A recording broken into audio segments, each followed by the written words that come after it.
اعوذ باللہ من الشیطان الرجیم بسم اللہ الرحمن الرحیم السلام علیکم ورحمۃ اللہ وبرکاتہ۔ خوش آمدید آپ تمام کا۔ آج جیسا کہ تھمبنیل سے اندازہ ہو گیا ہوگا، وہ عظیم کتاب کہ جس کا ہم آغاز کر رہے ہیں کہ جو ذکر اہل بیت علیہم السلام اور ان کے معجزات کا ایک انمول خزانہ ہے، معجزات آل محمد۔ اگر آپ اس نورانی سفر میں ہمارے ساتھ رہنا چاہتے ہیں تو چینل کو سبسکرائب ضرور کریں، بیل آئیکن کو دبائیں تاکہ ہر آڈیو آپ کو موصول ہو سکے، اور اس کتاب کی جتنی بھی آڈیوز ہیں اس کے لیے آپ پلے لسٹ بنامے معجزات آل محمد میں جا کر ملاحظہ کر سکتے ہیں۔ آج انشاءاللہ کہ ہم اس کتاب کا حصہ نمبر 10واں بیان کریں گے۔ چلتے ہیں کتاب کی طرف۔ حضرت عیسیٰ علیہ السلام کے ایک صحابی کا پہاڑ سے برآمد ہونا۔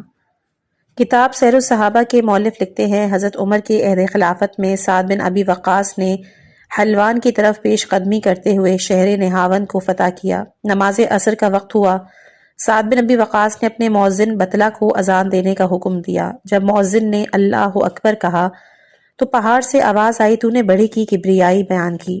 جب مؤذن نے اشہد اللہ الہ الا اللہ کہا تو پہاڑ سے آواز آئی، اس کلمے کو ارض و سما کے رہنے والے جانتے ہیں۔ جب مؤذن نے اشہد ان محمد رسول اللہ کہا تو پہاڑ سے آواز آئی کہ تو نے نبی امی کی رسالت کی گواہی دی۔ الغرض مؤذن نے جو بھی کلمہ کہا، پہاڑ سے کسی نے اس کی تائید اور تصدیق کی۔ جب مؤذن اذان سے فارغ ہوا تو اس نے کہا، بندہ خدا، ہم نے تیری آواز سنی لیکن تجھے دیکھا نہیں، باہر آؤ اور ہمیں ملو۔ جیسے ہی مؤذن نے یہ کہا تو پہاڑ پھٹ گیا اور پہاڑ میں سے ایک شخص برآمد ہوا جس کے بال سفید تھے۔ مؤذن نے کہا، بندہ خدا، اپنا تعارف کرا، خدا تجھ پر رحم کرے۔ پہاڑ سے برآمد ہونے والے نے کہا، میرا نام رغیب بن سو سمدہ ہے۔ بطلہ نے کہا، تیرا تعلق کن لوگوں سے ہے؟ اس نے کہا، میرا تعلق مسیح عیسیٰ ابن مریم کے اصحاب سے ہے۔ بطلہ نے کہا، یہاں تیری رہائش کا سبب کیا ہے؟ رغیب نے کہا کہ میں ان کے ساتھ سیاحت کرتے ہوئے یہاں آیا تھا اور میں حضرت کی خدمت کرتا تھا، ان کی اشیاء کی حفاظت کرتا تھا۔ جب حضرت عیسیٰ علیہ السلام یہاں پہنچے تو انہوں نے مجھ سے فرمایا تھا کہ کیا تو خدا سے کچھ مانگنے کا خواہش مند ہے؟ میں نے کہا، جی ہاں، میں ایک حاجت رکھتا ہوں، آپ میری حاجت براری کے لیے دعا فرمائیں۔ حضرت عیسیٰ نے کہا کہ تمہاری حاجت کیا ہے؟ میں نے کہا، میں آپ کی زبان مبارک سے سنا تھا کہ عنقریب اللہ تعالیٰ آپ کو آسمان کی طرف اٹھا لے گا اور آپ کے جانے کے کچھ عرصے کے بعد اللہ اس نبی کو مبعوث کرے گا کہ جس کی آپ نے بشارت دی، اور آخری زمانے میں آپ آسمان سے نزول کریں گے اور آپ کے ساتھ سفید گھوڑوں پر فرشتے ہوں گے جن کے ہاتھوں میں نیزے ہوں گے۔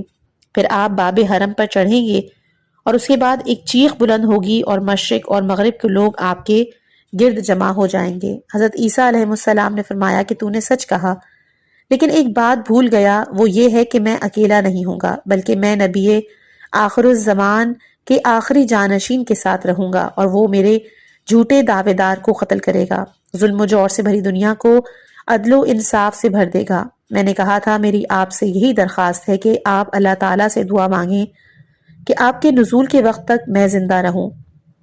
جب حضرت عیسیٰ علیہ السلام نے اللہ سے درخواست کی، پھر انہوں نے میرا ہاتھ پکڑ کے فرمایا کہ اس پہاڑ میں سکون اختیار کر، اللہ تعالیٰ تجھے لوگوں کی نگاہوں سے مخفی رکھے گا، اور امت محمد کا ایک دستہ یہاں آئے گا تو ان کی اذان سن کر انہیں جواب دے گا۔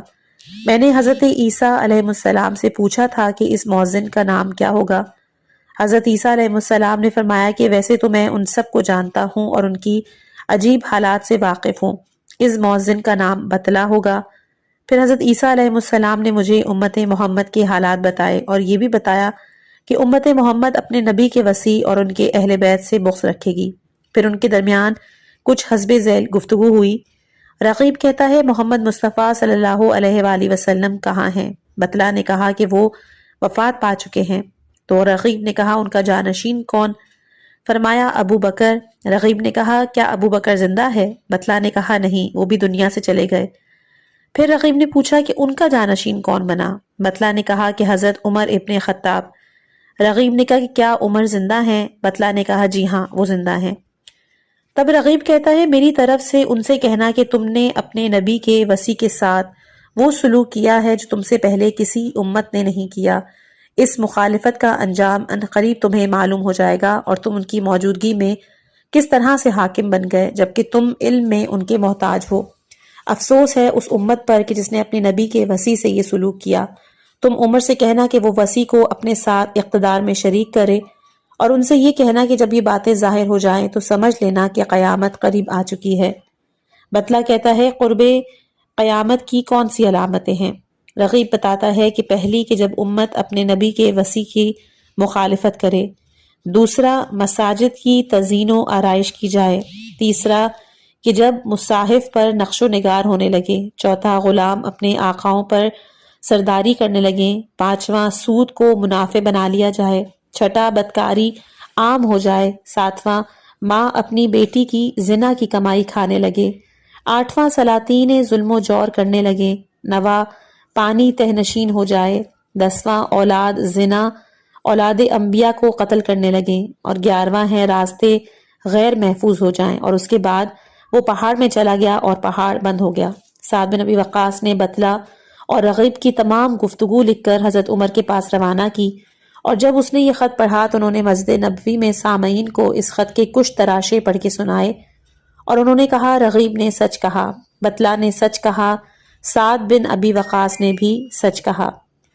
حضرت کو ناسزا کہنے والے خطیب کا انجام۔ سید رضی رحمۃ اللہ علیہ نے اپنی اسناد سے لکھا کہ ابو معاویہ کا بیان ہے کہ شام کے علاقے کا دستور تھا کہ جب کوئی حاکم مر جاتا تو خطیب ممبر پر کھڑے ہو کر اس کی موت کا اعلان کرتا، اور اس کے ساتھ ہی اس کے جانشین کا اعلان، اور اپنے خطے کا اختتام حضرت علی علیہ السلام پر سب و شتم سے کرتا تھا۔ ایک ایسے ہی واقعے پر میں مسجد میں موجود تھا، خطیب نے خطبہ دیا اور اس نے اپنے خطبے کے اختتام پر امیر المومنین علیہ السلام پر سب و شتم کیا۔ پھر اچانک ہم نے دیکھا کہ ایک بپھرا ہوا بیل مسجد میں داخل ہوا، نمازیوں کی صف کو چیرتا ہوا ممبر کے قریب آیا اور خطیب کو زوردار ٹکر ماری۔ خطیب دیوار کے ساتھ جا لگا، بیل نے اپنے سر اور سینگوں سے خطیب پر حملے شروع کر دیے اور چند ہی لمحات میں اس کی زندگی کا خاتمہ کر دیا، اور پھر بیل بڑے آرام سے مسجد سے نکل گیا۔ لوگ بیل کو پکڑنے کے لیے اس کے پیچھے دوڑے، لیکن بیل بڑا تیز تھا، کسی کے ہاتھ نہ آیا۔ لوگوں نے دریا تک اس کا تعاقب کیا، لیکن وہ دریا میں کود گیا اور دوسری طرف چلا گیا۔ لوگ کشتی کے ذریعے سے جب تک دریا کو عبور کرنے کی کوشش کرتے رہے، اتنے تک بیل ان کی نگاہوں سے اوجھل ہو گیا۔ زیاد کا عذاب الہی میں گرفتار ہونا۔ شیخ طوسی نے اپنی اسناد کے ساتھ کثیر بن السلط سے نقل کیا کہ زیاد بن ابی نے اہل کوفہ کو کوفے کے میدان رحبہ میں جمع کیا، اور وہ چاہتا تھا کہ پورے اہل شہر کو حضرت علی علیہ السلام سے اعلان براعت پر مجبور کرے، اور لوگ اس ظالم سے انتہائی تنگ تھے۔ اتنے میں میری آنکھ کھل گئی، آنکھ لگ گئی، میں نے خواب میں دیکھا کہ ایک شخص آیا اور وہ اتنا بڑا تھا کہ اس نے زمین و آسمان کے درمیان خلا کو پر کر دیا۔ میں نے کہا تو کون ہے؟ اس نے بتایا کہ میں نقاد ذو الرقبہ ہوں اور میں اس قصر میں رہنے والے کے لیے بھیجا گیا ہوں۔ اس کے بعد میں خوفزدہ ہو کر بیدار ہوا اور میں نے دوسرے لوگوں سے پوچھا کہ کیا جو کچھ میں نے دیکھا ہے وہ انہوں نے بھی دیکھا ہے؟ سب نے نفی میں جواب دیا۔ میں نے کہا یہ نہ ہوا بھی زیاد پر خدا کا عذاب نازل ہونے والا ہے۔ چند لمحات کے بعد زیاد کا غلام باہر آیا۔ اس نے کہا کہ امیر تم سے نہیں مل سکتا، تم لوگ واپس چلے جاؤ۔ ہم نے محل کے اندر سے چیخوں کی آوازیں سنی، ہم واپس آ گئے۔ میں نے اس موقع پر یہ شعر کہا کہ زیاد نے ہمارے متعلق جو کچھ ارادہ کیا تھا وہ اس سے باز رہنے والا نہیں تھا، یہاں تک کہ اسے نقاد ذو القربہ نے اپنی گرفت میں لے لیا۔ اللہ تعالیٰ نے زیاد پر طاعون مسلط کیا اور وہ مر گیا۔ شاتم علی کا اندھا ہونا۔ ابن شہر آشوب لکھتے ہیں کہ زیاد بن کلیب نے کہا کہ میں کچھ لوگوں کے ساتھ بیٹھا ہوا تھا، ہمارے سامنے سے محمد بن صفان عبید اللہ ابن زیاد کے ساتھ گزرا، دونوں مسجد میں گئے، پھر کچھ دیر کے بعد وہ واپس نکلے تو محمد بن صفان اندھا ہو چکا تھا۔ ہم نے لوگوں سے پوچھا کہ ابھی تو یہ تندرست تھا، پھر یہ اچانک اندھا کیسے ہو گیا؟ لوگوں نے بتایا کہ اس نے محراب میں کھڑے ہو کر کہا تھا کہ لوگ تو دلیل و برہان کے بغیر علی پر سب کرتے ہیں، جبکہ میں دلیل اور برہان کے ساتھ اس پر سب کرتا ہوں، اور جیسے ہی اس نے یہ الفاظ کہے تو اللہ نے اس کی آنکھیں ختم کر دی اور اندھا ہو گیا۔ شاتم علی کا انجام۔ ابن شہر آشوب رقم تراز ہے کہ محمد بن عباد نے کہا کہ میری ہمسائیگی میں ایک نیک شخص رہتا تھا۔ اس نے بیان کیا کہ ایک مرتبہ میں سویا ہوا تھا، میں نے خواب میں دیکھا کہ نبی اکرم صلی اللہ علیہ وآلہ وسلم حوض کوثر پر تشریف فرما ہیں۔ حسنین کریمین لوگوں کو آب کوثر پلانے مصروف ہیں۔ میں نے شہزادوں سے کوثر طلب کیا تو انہوں نے مجھے کوثر پلانے سے انکار کیا۔ میں رسول اکرم صلی اللہ علیہ وآلہ وسلم کی خدمت میں گیا اور ان سے میں نے کوثر کی درخواست کی۔ رسول نے فرمایا تجھے کوثر نہیں مل سکتا کیونکہ تیرا ایک ہمسایہ حضرت علی علیہ السلام پر سب و شتم کرتا ہے اور تو نے اسے کبھی منع نہیں کیا۔ پھر رسول نے فرمایا کہ اگر تو نے خواب میں نے چھڑی پکڑی اور اسے ذبح کر دیا۔ پھر آن حضرت صلی اللہ علیہ وآلہ وسلم نے امام حسین علیہ السلام سے فرمایا کہ اب اسے کوثر پلاؤ۔ امام حسین علیہ السلام نے مجھے کوثر کا جام پکڑایا، اتنے میں میری آنکھ کھل گئی تو مجھے باہر شور کی آوازیں سنائی دیں اور لوگ چیخ چیخ کر کہہ رہے تھے کہ فلاں شخص اپنے بستر پر قتل ہو گیا۔ پولیس آئی، اس نے ارد گرد کے بہت سے لوگوں کو شک و شبے میں پکڑا۔ میں امیر کے پاس گیا، اسے کہا کہ خدا تمہیں بھلائی دے، یہ سب لوگ بے قصور ہیں، اسے میں نے قتل کیا۔ پھر میں نے امیر کو اپنا خواب سنایا تو اس نے کہا کہ خدا تجھے جزائے خیر دے، تم بھی اپنے گھر جاؤ، اسے تم نے نہیں رسول خدا صلی اللہ علیہ وآلہ وسلم نے قتل کر دیا ہے۔ شاتم علی کا مسخ ہو کر کتا بن جانا۔ ثاقب المناقب میں مرقوم ہے کہ واقدی نے کہا کہ ہارون الرشید عرفے کا دن علماء کے ساتھ بسر کرتا تھا، چنانچہ ایک مرتبہ عرفے کے روز اس نے علماء کو اپنے ہاں بلایا۔ اسی کے پاس جانے والوں میں امام شافعی بھی تھے۔ ہارون الرشید نے امام شافعی کو ہاشمی سمجھ کر اپنے پہلو میں جگہ دی، جبکہ محمد بن حسن اور قاضی ابو یوسف اس کے سامنے بیٹھ گئے، اور اس دن ہارون کے مجلس میں 70 علماء شریک ہوئے اور ان میں سے ہر شخص امام بننے کی صلاحیت رکھتا تھا۔ واقدی نے کہا کہ میں سب سے آخر پہنچا۔ رشید نے مجھ سے تاخیر کی وجہ پوچھی تو میں نے اپنا شرعی مجبوری بیان کی۔ پھر رشید نے مجھے اپنے سائے میں بیٹھنے کا حکم دیا اور مجھے اپنے سامنے بیٹھنے کا حکم دیا۔ میں اس کے حکم کے تحت اس کے سامنے بیٹھ گیا۔ جب محفل اچھی طرح سے آراستہ ہو گئی تو رشید نے شافعی سے کہا، ابن آپ کے پاس فضائل علی کی کتنی احادیث ہیں؟ امام شافعی نے کہا کہ 400 سے کچھ زیادہ احادیث میرے پاس ہیں۔ رشید نے کہا گھبراؤ نہیں، کھل کر تعداد بیان کرو۔ اس پر شافعی نے کہا کہ 500 یا کچھ زیادہ۔ پھر رشید نے محمد بن حسن سے کہا کہ تم کتنی احادیث کی روایت کرتے ہو؟ اس نے کہا 1000 یا اس سے کچھ زیادہ۔ پھر رشید نے قاضی ابو یوسف سے کہا کوفی، تمہارے پاس فضائل علی کی کتنی احادیث ہے؟ ہارون الرشید نے کہا تجھے کس کا خوف ہے؟ ابو یوسف نے کہا کہ مجھے آپ کا اور آپ کے افسران اور آپ کے ساتھیوں کا خوف ہے۔ ہارون نے کہا تم بے خوف ہو کر بتاؤ کہ تمہیں فضائل علی کی کتنی احادیثیں یاد ہیں؟ ابو یوسف نے کہا کہ مجھے اسناد کے ساتھ 15,000 اور بغیر اسناد کے 15,000 احادیثیں یاد ہیں۔ پھر ہارون نے مجھ سے پوچھا کہ تمہیں فضائل علی کی کتنی احادیثیں یاد ہیں؟ میں نے بھی ابو یوسف والا ہی جواب دیا۔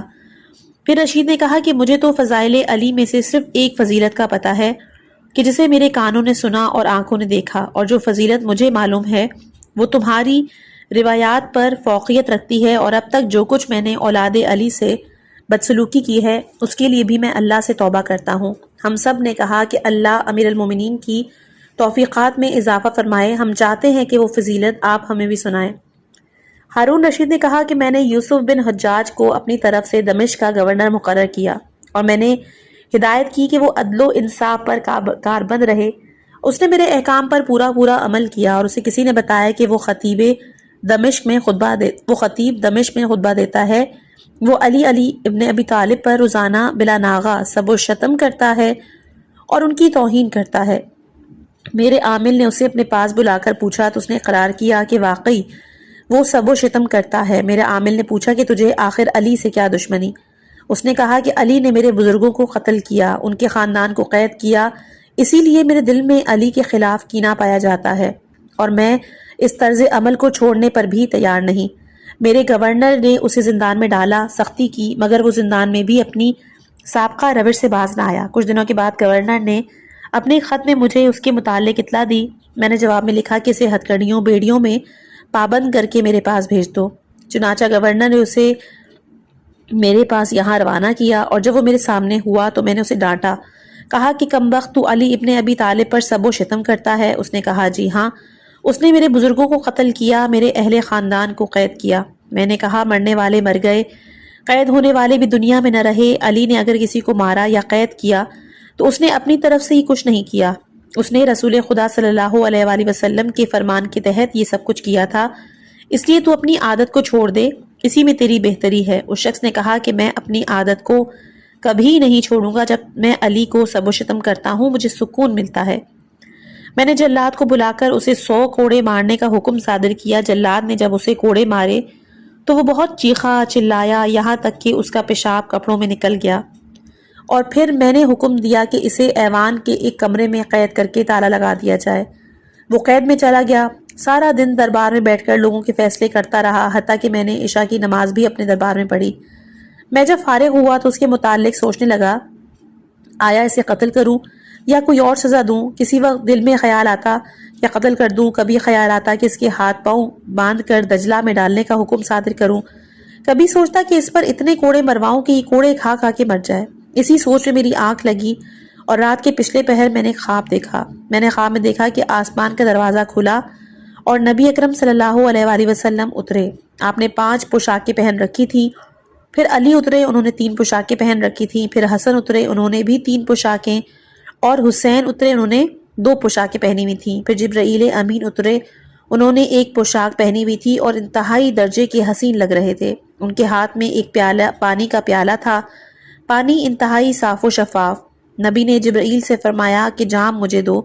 جبرائیل نے جام ان کے ہاتھ میں دیا، پھر رسول خدا صلی اللہ علیہ وآلہ وسلم نے بلند آواز سے پکار کر فرمایا، اے محمد و آل محمد کے شیعوں! یہ آواز سن کر میرے خاندان اور میرے غلاموں میں سے 40 افراد نے لبیک کہی۔ میں ان کو جانتا ہوں، حالانکہ اس وقت میرے محل میں 5000 سے زیادہ افراد موجود تھے۔ حضور صلی اللہ علیہ وآلہ وسلم نے ان 40 افراد کو جام کوثر پہ لایا، پھر آپ نے فرمایا، وہ دمشقی کہاں ہے؟ میں نے دیکھا کہ کمرے کا دروازہ کھلا اور اس شامی کو رسول خدا صلی اللہ علیہ وآلہ وسلم کے سامنے پیش کیا۔ حضرت علی علیہ السلام کی جیسے ہی اس پر نظر پڑی تو آپ نے اسے گریبان سے پکڑا اور رسول خدا سے کہا کہ یا رسول اللہ، یہ شخص مجھ پر ظلم کرتا ہے، کسی وجہ کے بغیر روزانہ مجھ پہ سب و شتم کرتا ہے۔ رسول نے کہا، ابو الحسن تم اسے چھوڑ دو۔ حضرت علی علیہ السلام نے چھوڑ دیا۔ رسول نے اس کی کلائی سے پکڑا، فرمایا کہ علی ابن ابی طالب پر سب و شتم کرنے والا تو ہے؟ اس نے کہا، جی ہاں۔ رسول خدا نے بارگاہ خداوندی میں بددعا دیتے ہوئے فرمایا کہ خدایا اسے مسخ کر دے، اسے نابود کر دے، اس سے انتقام لے لے۔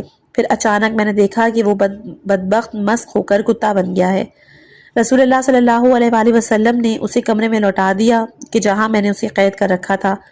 پھر حضور، جبرائیل اور حضرت علی علیہ السلام اور ان کے دونوں فرزند واپس روانہ ہو گئے۔ میں خوفزدہ ہو کر نیند سے بیدار ہوا اور میں نے اپنے غلام کو آواز دے کر کہا کہ اس شامی کا دروازہ کھول کر میرے پاس لاؤ۔ جب غلام نے کمرے کا دروازہ کھولا تو وہاں شامی مسخ ہو کر کتا بن چکا تھا، اور جب میں نے اسے دیکھا تو اسے کہا کہ تو نے اپنے پروردگار کے عذاب کو کیسا پایا؟ اس نے اپنے سر کو یوں حرکت دی جیسے وہ معذرت کر رہا ہو۔ میں نے نوکر سے کہا کہ اسے دوبارہ کمرہ قید میں کر دو، اور اس وقت بھی یہاں گھر میں موجود ہے۔ پھر ہارون نے نوکر کو آواز دے کر کہا کہ اس شامی کو یہاں لاؤ۔ کچھ دیر کے بعد نوکر ایک کتے کو پکڑ کر ہمارے پاس لائے کہ جس کے کان انسانوں جیسے تھے اور باقی وجود کتے کی طرح تھا۔ وہ ہمارے سامنے کھڑا رہا، اپنے لبوں کو حرکت دیتا رہا گویا کہ وہ معافی مانگ رہا ہو۔ امام شافعی نے کہا کہ یہ مسخ ہو چکا ہے، مجھے خطرہ ہے کہ اس پر عذاب نازل ہوگا، آپ اسے ہم سے دور کر دیں۔ ہارون نے اسے ایک دور افتادہ مکان میں بھجوایا اور اس میں اسے قید کر دیا۔ تھوڑی دیر کے بعد اس مکان پر بجلی گری اور پورے کا پورا گھر جل گیا اور وہ شامی بھی جل کر خاکستر ہو گیا۔ اللہ نے اس کی روح کو جلدی سے دوزخ روانہ کر دیا۔ واقدی نے کہا کہ اس وقت میں نے رشید سے کہا کہ امیر المومنین علیہ السلام، معذرت امیر المومنین، یہ ایک معجزہ اور ایک نصیحت ہے، آپ بھی اولاد علی کے متعلق خدا سے ڈرتے رہیں۔ ہارون رشید نے کہا کہ مجھ سے جو خطا سرزد ہوئی تھی اس کے لیے میں خدا کے حضور اچھی طرح سے توبہ کر چکا ہوں۔ حضرت نے اپنے شاطم کی آنکھیں نکال دیں۔ کتاب ثاقب المناقب میں جعفر الدقاق کی زبانی مرقوم ہے کہ اس نے کہا کہ میں اور میرا ایک ہم جماعت ساتھی اپنے زمانہ طالب علمی میں ایک محدث کے پاس جاتے تھے اور اس سے احادیث سن کر لکھتے تھے۔ وہ محدث بغداد کے محلہ باب البصرہ میں قیام پذیر تھا اور اس کا نام ابو عبداللہ تھا۔ ہم جب بھی اس کے سامنے فضیلت اہل بیت علیہم السلام کی حدیث بیان کرتے تو وہ اس حدیث پر جرح کرتا، کہتا تھا کہ یہ حدیث ضعیف اور مجروح ہے۔ ایک دن میں اس کے سامنے فضائل علی و زہرا کے فضائل کی کچھ احادیثیں پڑھیں۔ اس نے کہا یہ فضائل علی و فاطمہ کو کوئی فائدہ نہیں دے سکتے کیونکہ علی مسلمانوں کا قاتل ہے، اور پھر اس نے سیدہ سلام اللہ علیہا پر بھی اعتراض کیے اور ناشائستہ کلمات کہے۔ جب ہم نے اس کی یہ نازبیت ملاحظہ کی تو میں نے اپنے ساتھی سے کہا کہ ہمیں اس سے احادیث نقل نہیں کرنی چاہیے کیونکہ یہ بے دین شخص ہے، حضرت علی علیہ السلام اور زہرا سلام اللہ علیہا کا گستاخ ہے، جبکہ مذہب اسلام میں دونوں شخصیات انتہائی محترم ہیں۔ میرے ساتھی نے بھی میری تائید کی اور ہم نے اس کے پاس جانا چھوڑ دیا۔ ایک رات میں گھر میں سویا ہوا تھا، میں نے خواب میں دیکھا کہ محدث ابو عبداللہ جامع مسجد میں بیٹھا ہوا ہے اور میں نے حضرت علی علیہ السلام کو دیکھا کہ وہ مصری گدھے پر سوار ہو کر جامع مسجد کی طرف جا رہے ہیں۔ میں نے دل ہی دل میں کہا کہ آج اس محدث کی شامت آئی، آج علی سے زندہ نہیں چھوڑیں گے۔ پھر میں نے دیکھا کہ علی اس کے قریب ہوئے، آپ نے اپنی عصا کی نوک اس کی دائیں آنکھ میں چبو کے فرمایا، ملعون تو مجھے اور فاطمہ کو سب و شتم کیوں کرتا ہے؟ محدث نے اپنا ہاتھ اپنی آنکھ پہ رکھا، کہا، ہائے تو نے مجھے اندھا کر دیا۔ پھر میں بیدار ہو گیا، فوراً گھر سے اٹھ کر اپنے ہم جماعت ساتھی کے گھر کی طرف گیا تاکہ اسے اس خواب کی اطلاع دوں۔ ابھی راستے ہی میں تھا کہ میں نے اپنے ساتھی کو آتے ہوئے دیکھا۔ میرے ساتھی کے چہرے کا رنگ اڑا ہوا تھا اور اس نے کہا کہ جانتے ہو کیا ہو گیا؟ میں نے کہا بتاؤ کیا ہوا؟ پھر اس نے اپنا مجھے خواب سنایا۔ اس نے بھی خواب میں وہی کچھ دیکھا تھا جو کہ میں نے دیکھا۔ میں نے کہا یہی بات تو میں تجھے بتانے کے لیے آ رہا تھا کیونکہ میں نے بھی یہی خواب دیکھا ہے، اب آؤ مل کر باتیں کریں، صبح ہوگی تو استاد کے گھر جائیں گے۔ صبح ہوئی، ہم دونوں اپنے استاد کے گھر گئے، دروازے پر دستک دی تو ایک نوکرانی برآمد ہوئی۔ ہم نے اسے کہا کہ ہم اپنے استاد سے ملنا چاہتے ہیں۔ اس نے کہا ملاقات نہیں ہو سکتی۔ وجہ پوچھی تو اس نے کہا کہ حالت بہت خراب ہے، آدھی رات سے دائیں آنکھ پر ہاتھ رکھ کے فریاد کر رہا ہے اور مسلسل کہہ رہا ہے کہ علی ابن ابی طالب نے مجھے اندھا کر دیا۔ ہم نے کہا دروازہ کھول، ہم بھی اسی لیے آئے ہیں۔ اس نے دروازہ کھولا، ہم اندر گئے تو ہم نے اسے انتہائی بری حالت میں مبتلا پایا۔ وہ چیخ چیخ کر کہہ رہا تھا کہ میں نے مجھے اندھا کیوں کیا؟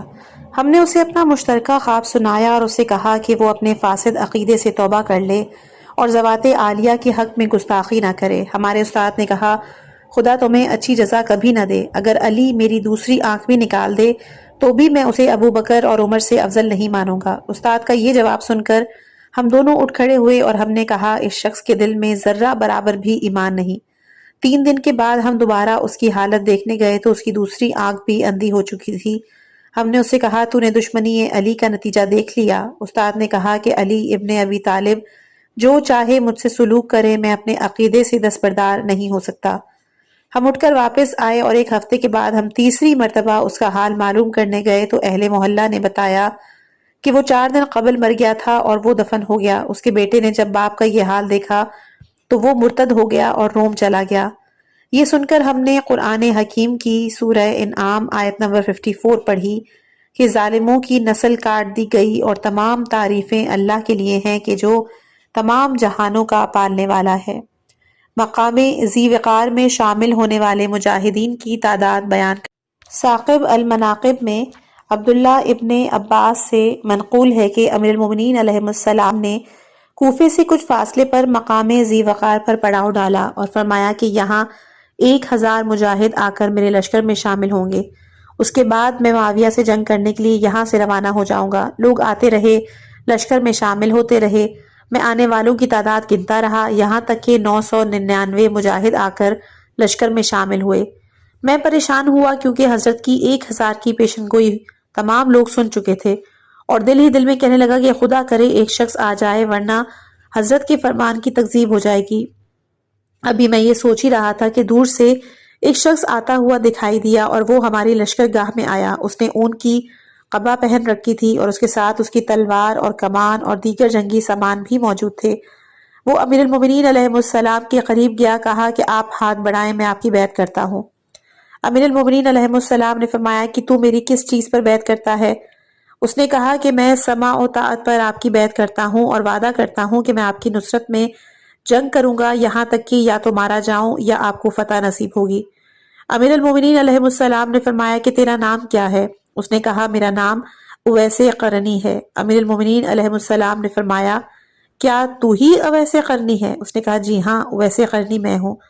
امیر المومنین علیہ السلام نے فرمایا کہ اللہ اکبر، مجھے میرے حبیب رسول خدا نے بتایا تھا کہ میری ملاقات آپ کے ایک امتی سے ہوگی جس کا نام وہ ویسے قرنی ہوگا اور وہ اللہ اور رسول کے گروہ کا فرد ہوگا، وہ شہادت کی موت مرے گا، اس کی شفاعت سے قبیلہ ربی اور حضر کے افراد کی تعداد کے برابر لوگ جنت میں داخل ہوں گے۔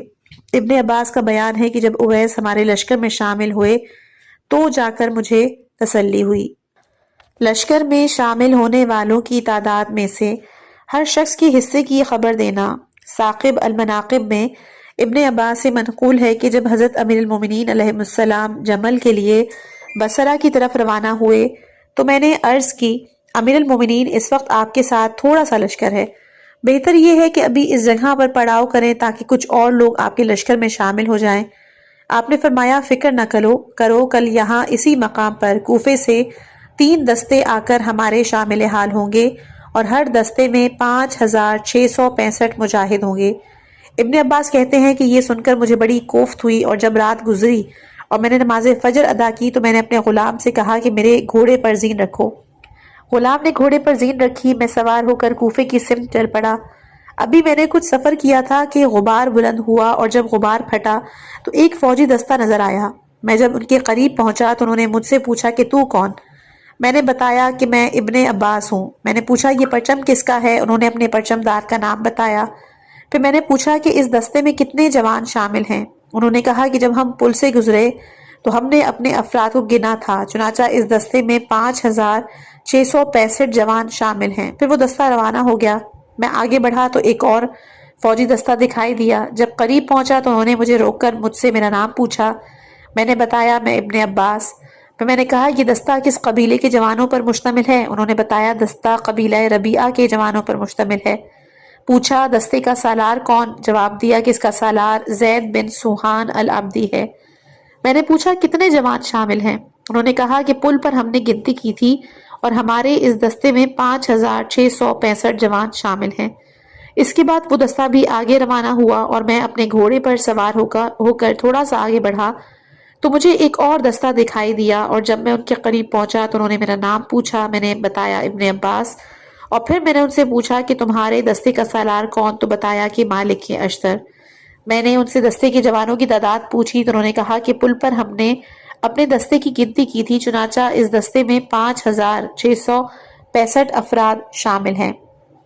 پھر میں نے تیزی سے گھوڑا دوڑایا، ان دستوں کے پہنچنے سے پہلے اپنے پڑاؤ پر پہنچ گیا۔ امیر المومنین علیہ السلام نے مجھ سے پوچھا کل جب آپ نے اپنے ساتھ شامل ہونے والے دستوں کی تعداد بیان کی تھی تو تعداد سن کر میں پریشان ہو گیا تھا کہ کہیں ایسا نہ ہو کہ آپ کی بیان کردہ تعداد سے کم لوگ یا زیادہ نہ ہوں، اسی لیے میں اپنے ساتھ ہونے والے دستوں کو دیکھنے کے لیے گیا تھا اور ان کی تعداد وہی ہے کہ جو آپ نے کل بیان کی تھی۔ امیر المومنین علیہ السلام نے فرمایا کہ کل ہم دشمن پر فتح حاصل کریں گے اور ان کے خیموں سے برآمد ہونے والے مال غنیمت کو تقسیم کریں گے اور ہر جوان کے حصے میں 500 درہم آئیں گے۔ امیر المومنین علیہ السلام فوج لے کر دشمن کے سامنے پہنچ گئے۔ دوسرے دن آپ نے فرمایا کہ جنگ کی ابتدا تمہاری طرف سے نہیں ہونی چاہیے، میں چاہتا ہوں کہ آغاز دوسری طرف سے ہو۔ کچھ دیر گزری تھی کہ لشکر عائشہ کی طرف سے ہم پر تیر برسنے لگے۔ آپ کے فوجیوں نے کہا کہ مولا آپ بھی جنگ شروع کریں کیونکہ دشمن نے جنگ کا آغاز کر دیا ہے۔ آپ نے فرمایا میں نے تم سے زیادہ عجیب لوگ کبھی نہیں دیکھے، تم مجھ سے جنگ کا مطالبہ کرتے ہو جبکہ ابھی تک فرشتے نازل ہی نہیں ہوئے۔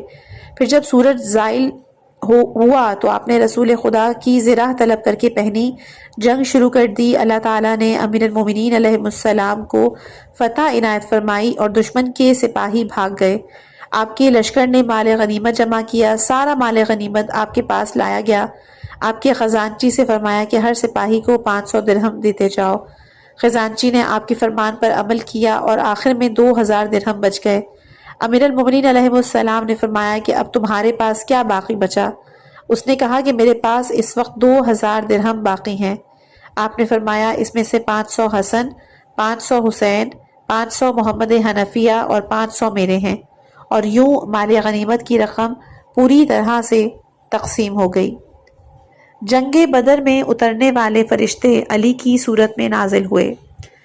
شیخ مفید نے اپنی اسناد سے زید بن وہب سے روایت نقل کی کہ اس نے کہا کہ میں نے حضرت علی علیہ السلام سے سنا کہ جنگ بدر میں ہم نے 70 مشرکین کو قتل کیا اور 70 کو قیدی بنایا۔ عبداللہ ابن مطلب کو ایک ایسے انصاری نے قیدی بنایا جس کا قد معذرت عباس بن عبد المطلب عباس ابن عبد المطلب کو ایک ایسے انصاری نے قیدی بنایا جس کا قد چھوٹا تھا۔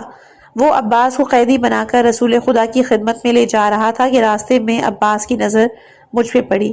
اس نے اپنا امامہ مجھ پر ڈال دیا تاکہ اس کے امامے کو کہیں انصاری نہ لے جائیں۔ عباس کی خواہش تھی کہ میں اسے قیدی بنا کر لے جاؤں۔ انصاری اسے لے کر رسول کی خدمت میں آئے اور عرض کی، یا رسول اللہ، میں آپ کے چچا عباس کو قیدی بنا لایا ہوں۔ عباس نے کہا، تو جھوٹ کہہ رہا ہے، مجھے میرے بھتیجے علی نے قید کیا ہے۔ انصاری نے کہا کہ میں نے تجھے قید کیا ہے۔ عباس نے کہا، یا رسول اللہ، یہ جھوٹا ہے، مجھے علی نے قید کیا، میں نے غبار جنگ میں اسے اچھی طرح سے پہچانا تھا۔ رسول اکرم نے کہا کہ میرے چچا نے سچ کہا، وہ معزز فرشتہ تھا۔ عباس نے کہا، مگر یا رسول اللہ، وہ تو علی تھے، میں نے اچھی طرح سے دیکھا تھا۔ رسول نے کہا کہ اللہ نے آسمان سے جو فرشتے اتارے تو انہیں علی کی شکل و صورت میں نازل کیا تاکہ دشمنوں کے دلوں میں علی کی وجہ سے زیادہ رو پیدا ہو۔ عباس نے کہا، یا رسول اللہ، اگر ایسا ہے تو پھر علی سے کہیں کہ وہ میرا امامہ مجھے واپس کر دے۔ رسول نے فرمایا کہ عباس، اگر اللہ کو تیرے دل میں کوئی بھلائی دکھائی دی تو وہ تجھے اس طریقے سے کہیں زیادہ عطا کرے گا جو تم سے لیا گیا ہے۔ حضرت کے ملا اور اعلیٰ میں شہرت۔ فقیہ ابو الحسن محمد بن احمد شازانی نے طرق عامہ سے ابن عباس سے نقل کیا کہ میں نے رسول اللہ صلی اللہ علیہ وآلہ وسلم سے سنا کہ شب معراج میں ملائکہ کے جزبی گروہ کے پاس سے گزرا۔ انہوں نے مجھ سے علی ابن ابی طالب کے متعلق ضرور پوچھا، جس سے مجھے یقین ہوا کہ میرے بھائی کا نام ملا و اعلیٰ میں بڑی شہرت رکھتا ہے۔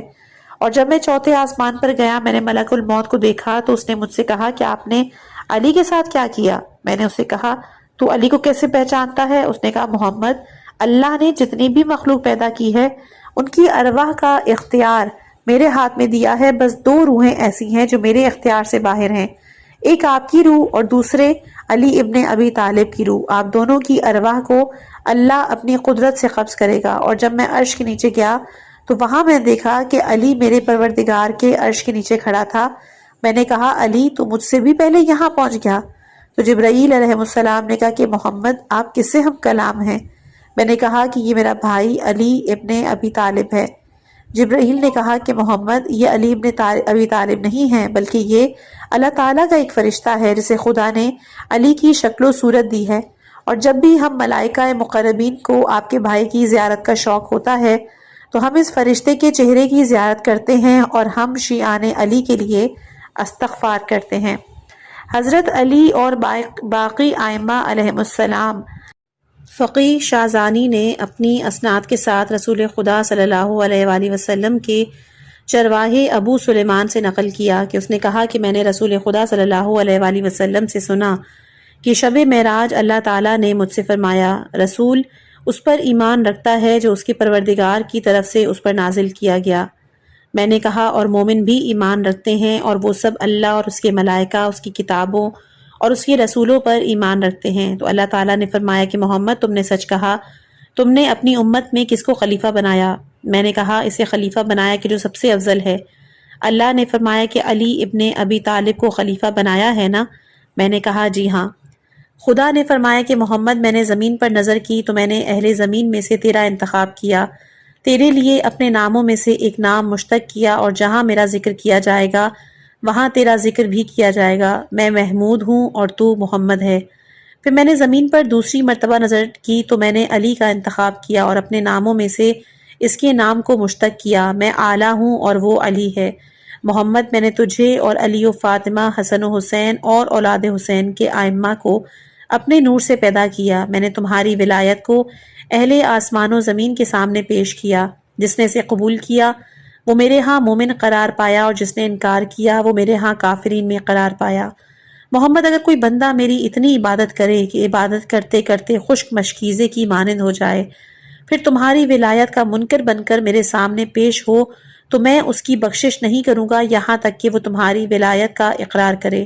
محمد، کیا انہیں دیکھنا چاہتے ہو؟ میں نے کہا، جی ہاں میرے پروردگار، اللہ تعالیٰ نے فرمایا کہ عرش کی دائیں جانب دیکھو۔ جب میں نے متوجہ ہوا تو میں نے علی و فاطمہ، حسن و حسین، علی ابن الحسین، محمد ابن علی، جعفر ابن محمد، موسیٰ ابن جعفر، علی ابن موسیٰ، محمد ابن علی، علی ابن محمد، حسن ابن علی اور مہدی علیہ السلام کو نور کی وادی میں کھڑے ہو کر نماز پڑھتے ہوئے دیکھا، اور مہدی ان کے درمیان میں تھے اور وہ روشن ستارے کی طرح سے ان کی بزم میں چمک رہے تھے۔ پھر اللہ تعالیٰ نے فرمایا کہ محمد یہ میری طرف سے حجت ہیں اور مہدی تیری اطرت کا انتقام لے گا۔ مجھے اپنی عزت و جلال کی قسم، یہ میرے دوستوں کا مددگار اور میرے دشمنوں سے انتقام لینے والا ہے۔ میں نے ان کی محبت کو واجب کیا اور انہی کی طفیل میں آسمانوں کو زمین پر گرنے سے روک رکھا ہے۔ دعائے خضر علیہ السلام۔ شیخ مفید رقم طراز ہیں کہ حضرت محمد ابن حنفیہ نے فرمایا کہ میں اپنے والد امیر المومنین علیہ السلام کے ساتھ تھا اور آپ بیت اللہ کا طواف کر رہے تھے۔ وہاں آپ نے دیکھا کہ ایک شخص کعبے کے پردوں سے چمٹا ہوا تھا اور یہ دعا پڑھ رہا تھا کہ یا من لا یشغلہ سمع عن سمع۔ بہرحال امیر المومنین علیہ السلام نے اس شخص سے کہا کہ کیا یہ تیری دعا ہے؟ اس نے کہا تو کیا آپ نے سن لی؟ حضرت نے کہا جی ہاں۔ اس نے کہا کہ آپ ہر نماز کے بعد یہ دعا مانگیں۔ خدا کی قسم جو بھی مومن نماز کے بعد یہ دعا پڑھے گا تو اللہ تعالیٰ اس کے گناہ معاف کر دے گا، خواہ کہ وہ ستاروں کی مقدار اور زمین کے کنکروں اور خاک کے ذروں کی تعداد میں بھی کیوں نہ ہو۔ امیر المومنین علیہ السلام، مجھے پہلے سے ہی معلوم ہے اور اللہ وسعت دینے والا اور کرم کرنے والا ہے۔ اس وقت اس شخص نے کہا، اور وہ خضر تھے۔ امیر المومنین علیہ السلام، آپ نے سچ فرمایا، ہر صاحب علم سے کوئی نہ کوئی زیادہ علم والا ہوتا ہے۔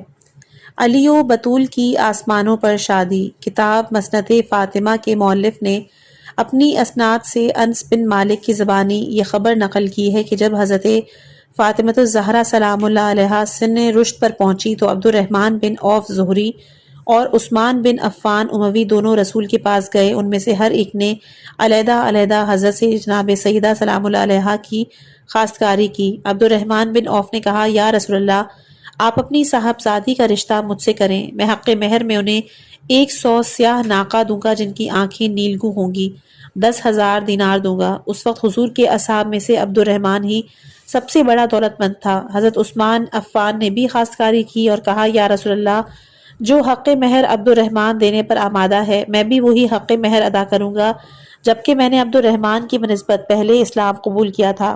دونوں کی گفتگو سن کر آپ صلی اللہ علیہ وآلہ وسلم غضبناک ہوئے۔ آپ نے ایک مٹھی کنکروں کی بھری اور عبد الرحمن کی طرف اچھال کے فرمایا، کیا تو اپنی دولت سے مجھے مرعوب کرنا چاہتا ہے؟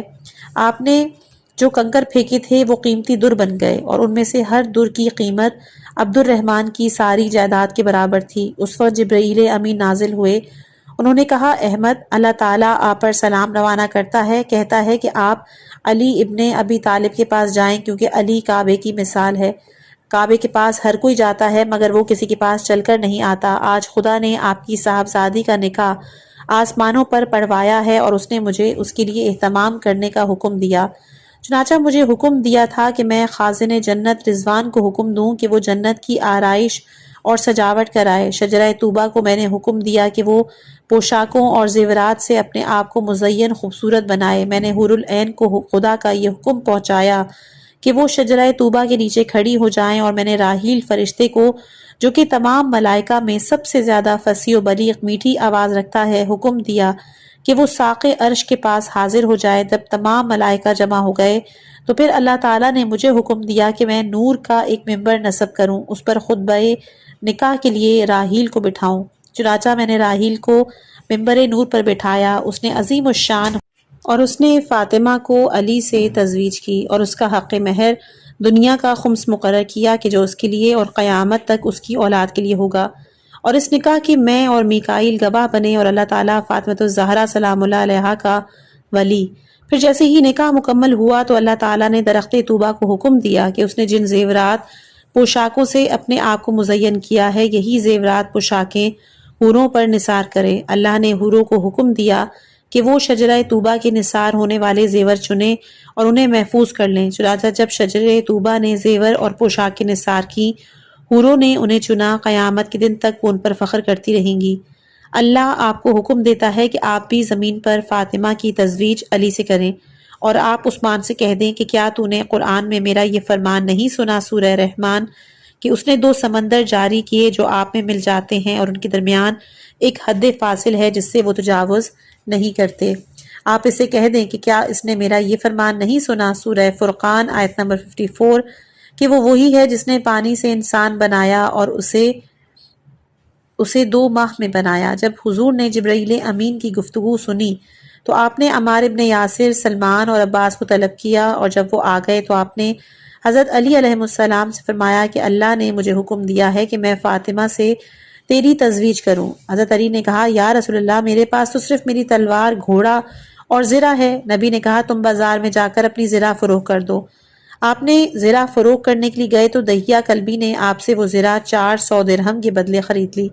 جب آپ نے رقم وصول کی تو یہ زرہ آپ نے کہا کہ یہ زرہ میری طرف سے آپ کے لیے ہدیہ ہے اور آپ میرا ہدیہ مت ٹھکرائیں۔ حضرت علی علیہ السلام رقم اور زرہ لیے ہوئے رسول کے پاس آئے۔ انہوں نے رقم حضور کے سامنے ڈھیر کر دی اور عرض کی یا رسول اللہ، میں نے اپنی زرہ دہیہ کلبی کے پاس 400 درہم میں فروخت کی، اور جب وہ مجھے رقم دے چکا تو اس نے زرہ بھی میرے حوالے کر دی اور کہا یہ میری طرف سے تمہارے لیے ہدیہ، اور آپ میرے ہدیے کو مت ٹھکرائیں، اور اس نے یہ زرہ قبول کرنے کے لیے مجھے قسم دی۔ اب آپ ہی مشورہ دیں کہ میں زرہ اپنے پاس رکھوں یا واپس کروں۔ یہ سن کر حضور مسکرائے، کہا وہ دہیہ کلبی نہیں تھا، وہ جبرائیل امین تھے، اور وہ درہم اللہ تعالیٰ نے میری بیٹی کے شرف اور فخر کے لیے بھیجے تھے۔ اس کا بیان ہے کہ اس کے بعد حضرت علی علیہ السلام ہمارے پاس مسجد میں آئے۔ جبرائیل امین جنت سے ایک لیمو رسول کے پاس لائے۔ انہوں نے کہا کہ اللہ تعالیٰ آپ کو حکم دیتا ہے کہ آپ یہ لیمو علی ابن ابی طالب کے حوالے کریں۔ رسول اللہ صلی اللہ علیہ وآلہ وسلم نے وہ حضرت علی کے سپرد کیا، اور جیسے ہی ہتھیلی پر رکھا گیا تو اس کے 2 ٹکڑے ہو گئے۔ ایک ٹکڑے پر یہ عبارت تھی کہ لا الہ الا اللہ محمد رسول اللہ علی ولی اللہ، اور دوسرے ٹکڑے پر یہ عبارت تھی ہدیۃ من الطالب الغالب الی علی ابن ابی طالب علیہ السلام، یعنی طالب غالب خدا کی طرف سے علی ابن ابی طالب علیہ السلام۔ ترویج کی ایک اور روایت کتاب دلائل الامامہ میں حضرت علی علیہ السلام سے منقول ہے کہ میرے دل میں خواہش تھی کہ میری شادی جناب زہرا سلام اللہ علیہا سے ہونی چاہیے، لیکن مجھے رسول خدا کے سامنے اپنی خواہش کے اظہار کی جرأت نہ ہوئی۔ ایک دن میں رسول کی خدمت میں حاضر ہوا تو آپ نے فرمایا علی۔ میں نے کہا لبیک یا رسول اللہ۔ آپ نے فرمایا کیا تم شادی کرنا چاہتے ہو؟ میں نے کہا خدا اور اس کا رسول بہتر جانتے ہیں۔ میں نے یہ خیال کیا کہ ممکن ہے کہ رسول خدا میرا نکاح کسی قرشی عورت سے کرنا چاہتے ہوں۔ یہ سوچ کر میں پریشان ہوا کہ کہیں میں فاطمۃ الزہرا سلام اللہ علیہا کی سعادت سے محروم نہ ہو جاؤں۔ پھر دوسرے دن ایک صحابی نے مجھ سے آ کر کہا کہ اس وقت رسول خدا تجھے طلب کر رہے ہیں۔ میں تیز تیز قدموں کے ساتھ رسول کی خدمت میں حاضر ہوا۔ اس دن سے آپ کو زیادہ خوش و خرم کبھی نہیں دیکھا۔ اس وقت آپ ام المومنین ام سلمہ کے حجرے میں تشریف فرما تھے۔ مجھے دیکھ کر آپ نے تبسم کیا، یہاں تک کہ آپ کے دانتوں کی چمک مجھے نظر آنے لگی۔ فرمایا علی، اللہ نے مجھے تیری شادی کی فکر کے بوجھ سے آزاد کر دیا۔ میں نے عرض کی یا رسول اللہ وہ کیسے؟ آپ نے کہا میرے پاس جبرائیل امین جنت کے لونگو سنبل کے 2 خوشے لائے۔ میں نے سونگھا، ان سے کستوری کی خوشبو آ رہی تھی۔ پھر جبرائیل نے وہ دونوں خوشے مجھ سے لے لیے اور پوچھا کہ یہ خوشے کیوں لائے ہو؟ جبرائیل امین نے بتایا کہ اللہ تعالیٰ نے ملائکہ کو حکم دیا کہ وہ جنت کے باغات، محلات، انہار اور اشجار کو خوب مزین کرے۔ اللہ نے جنت کی ہوا کے جس کا نام مشیرہ ہے، حور عین کو حکم دیا کہ طٰہٰ، یاسین، تاسین اور حام میم عین سین قاف کی تلاوت کریں۔ انہوں نے بلند آواز سے مذکورہ صورتیں پڑھی۔ پھر زیر عرش ایک منادی نے ندا دی کہ آج فاطمہ بنت محمد اور علی ابن ابی طالب کا ولیمہ ہے، اللہ ان دونوں کے نکاح پر راضی ہے۔ اس کے بعد اللہ تعالیٰ نے ایک سفید بادل بھیجا جس نے اہل جنت پر لولو، زبرجد اور یاقوت کی بارش کی۔ ملائکہ نے جنت کے سنبل اور قرنفل نچھاور کیے۔ اللہ نے جنت کے خدام کو حکم دیا کہ وہ انہیں چن لے۔ پھر اللہ نے راحیل فرشتے کو حکم دیا کہ وہ علی اور بطول کے نکاح کا خطبہ پڑھے۔ راحیل تمام فرشتوں میں سے سب سے بڑا خطیب ہے، چنانچہ راحیل نے ایک ایسا خطبہ پڑھا کہ آج تک اس جیسا خطبہ اہل آسمان اور زمین نے نہ کبھی نہیں سنا۔ پھر پروردگار کی ندا سنائی دی کہ میرے ملائکہ، میرے آسمانوں میں رہنے والی مخلوق، فاطمہ بنت محمد علی ابن ابی طالب کے نکاح کے لیے مبارکباد دو۔ میں نے ان دونوں پر برکت نازل کی۔ میں نے اپنی سب سے پیاری کنیز دختر محمد کا عقد اپنے سب سے پیارے بندے علی ابن ابی طالب سے کیا۔ پھر حضور نے فرمایا کہ علی تجھے بشارت ہو، بشارت ہو، میں نے تیری تزویج اپنی دختر فاطمہ سے کی، اور میں نے یہ تزویج انہی شرائط پر کی کہ جن پر اللہ نے عرش کے اوپر تیری تزویج کی۔ میں تیرے اور اپنی دختر کے لیے اس چیز پر راضی ہوں جس سے میرا رب راضی۔ تجھے تیری اہلیہ مبارک ہو، اور تیرے رضا کے لیے میری اپنی رضا ہی کافی۔ حضرت علی نے کہا یا رسول اللہ، کیا میرا مقام اتنا بلند ہے کہ اہل جنت میں بھی میرا تذکرہ ہو رہا ہے؟ اللہ تعالیٰ بزم ملائکہ میں میرا نکاح کرے۔ رسول نے فرمایا علی، جب اللہ کسی بندے سے محبت کرتا ہے تو اسے اتنی عزت دیتا ہے جسے کسی آنکھ نے نہ تو دیکھا ہوتا ہے اور نہ ہی کسی کان نے سنا ہوتا ہے، نہ ہی کسی انسان کے دل میں اس کا تصور ہوتا ہے۔ یہ سن کر حضرت علی علیہ السلام نے کہا کہ پروردگار، مجھے توفیق دے کہ میں تیری ان نعمات کا شکر ادا کروں جو تو نے مجھ پر کی۔ نبی نے کہا آمین آمین۔ حضرت علی بیان کرتے ہیں کہ نبی نے مجھ سے فرمایا کہ علی، تم حق مہر میں کیا ادا کر سکتے ہو؟ میں نے کہا یا رسول اللہ، میرے پاس فقط اونٹ، گھوڑا اور میری زرہ ہے۔ رسول نے کہا تمہارے لیے گھوڑا ضروری ہے کیونکہ تم اس پر سوار ہو کر جنگ کرتے ہو، اونٹ کا ہونا بھی ضروری ہے، وہ تمہارے پانی بھرنے کے کام آتا ہے، تم اپنی زرہ کو بیچ دو، اور اللہ نے اسی قیمت کو میری بیٹی کا حق مہر مقرر کیا۔ حضرت علی کہتے ہیں میں نے زرہ کو اپنے کندھے پہ رکھا، بازار گیا، اسی زرہ کو 400 ہجری درہم کے عوض فروخت کیا۔ پھر میں وہ رقم لے کر حضور کے پاس آیا، ساری رقم ان کے سامنے ڈالی۔ آپ نے مجھ سے پوچھا کہ رقم کتنی؟ پھر بلال کو بلایا، اس رقم میں سے ایک مٹھی بھر بلال کو دیا، فرمایا اس سے میری بیٹی فاطمہ کی خوشبو خریدو۔ بعد ازاں آپ نے اپنی زوجہ ام سلمہ کو بلا کر کہا کہ تم میری بیٹی کے لیے مصر کا بنا ہوا ایک فرش خریدو اور اس میں لیف بھرو، میری بیٹی کے لیے ایک چادر اور قطوالی ابابی خریدو، اس سے زیادہ خرچ نہ کرنا ورنہ اسراف کرنے والے بن جاؤ گے۔ حضرت علی کہتے ہیں اس کے بعد میں نے کچھ دنوں تک خاموشی اختیار کی اور رخصتی کا مطالبہ نہیں کیا۔ ایک دن ام سلمہ کے پاس گیا تو انہوں نے مجھ سے کہا کہ تم رخصتی کا مطالبہ کیوں نہیں کرتے؟ میں نے کہا مجھے کہتے ہوئے حیا مانے ہوتی ہے۔ ام سلمہ نے کہا نہیں، تم ضرور مطالبہ کرو۔ چنانچہ رسول کے پاس گیا اور جا کر باہر نکل آئے، پھر میں گیا، کچھ کہے بغیر میں باہر آیا۔ رسول نے مجھے بلا کر کہا معلوم ہوتا ہے تم اپنی بیوی کی رخصتی چاہتے ہو۔ میں نے عرض کی جی ہاں یا رسول اللہ، میرے ماں باپ آپ پر قربان۔ تو حضور نے کہا کہ خدا نے چاہا تو کل رخصتی ہوگی۔ اس کے بعد خطبہ نکاح ہم انشاءاللہ کہ اگلی امید ہے کہ آج کا یہ حصہ آپ کے ایمان میں اضافے کا باعث بنا ہوگا۔ آخر میں دعا ہے کہ باری تعالیٰ ہمیں اہل بیت اطہار علیہ السلام کی سچی محبت، ان کے نقش قدم پر چلنے کی توفیق عطا فرمائے۔ پروردگار ہماری تمام جائز مقاصد میں ہمیں کامیابی عطا کر، ہماری پریشانیوں کو دور فرما، ہمیں اپنے حفظ و امان میں رکھ، آمین یا رب العالمین۔ والسلام علیکم ورحمۃ اللہ وبرکاتہ۔